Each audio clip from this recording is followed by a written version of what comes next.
Dalam Kejadian 4 ayat yang ke-6, dalam kisah Kain dan Habel, firman Tuhan kepada Kain, "Mengapa hatimu panas dan mukamu muram? Apakah mukamu tidak akan berseri jika engkau berbuat baik? Tapi jika engkau tidak berbuat baik, dosa sudah mengintip di depan pintu. Ia sangat menggoda engkau, tetapi engkau harus berkuasa atasnya." Ayat ini berkaitan. Pertama, kita harus minta ampun kepada Tuhan atas kesalahan kita. Seperti kita juga harus mengampuni orang yang bersalah kepada kita. Kita minta supaya Tuhan menjauhkan kita dari pencobaan dan melepaskan kita dari jahat.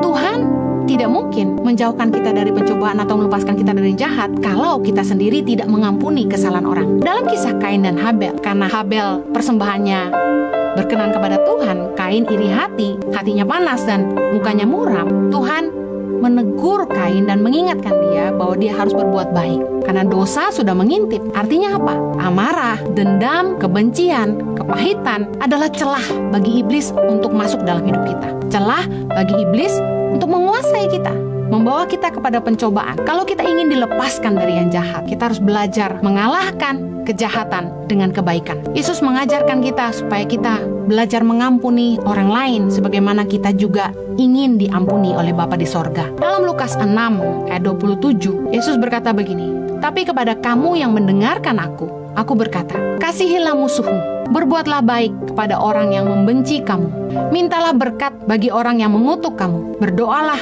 bagi orang yang mencaci kamu." Saya diingatkan tentang salib, bahwa salib adalah jawaban untuk masuk dalam kehidupan kekal. Love God, love people.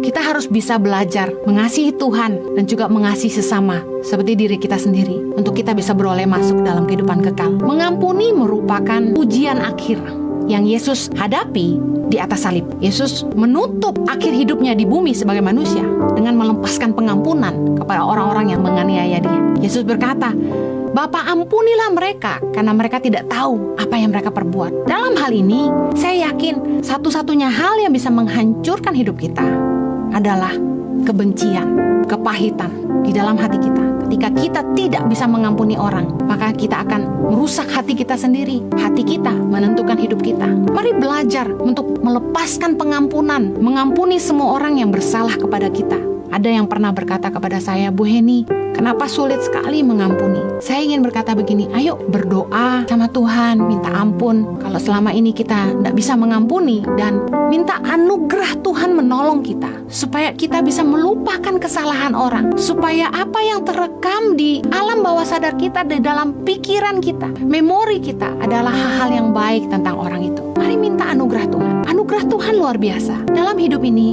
gak ada orang yang gak pernah bikin salah. Kita pun pasti pernah berbuat salah. Saya pun pernah berbuat salah sama anak-anak saya. Tentu saya tidak ingin anak-anak saya membenci saya. Sama halnya kalau kita ingin Bapa di sorga mengampuni kita dan menerima kita dalam kerajaan kekalnya suatu hari nanti. Ayo belajar mengampuni orang lain juga.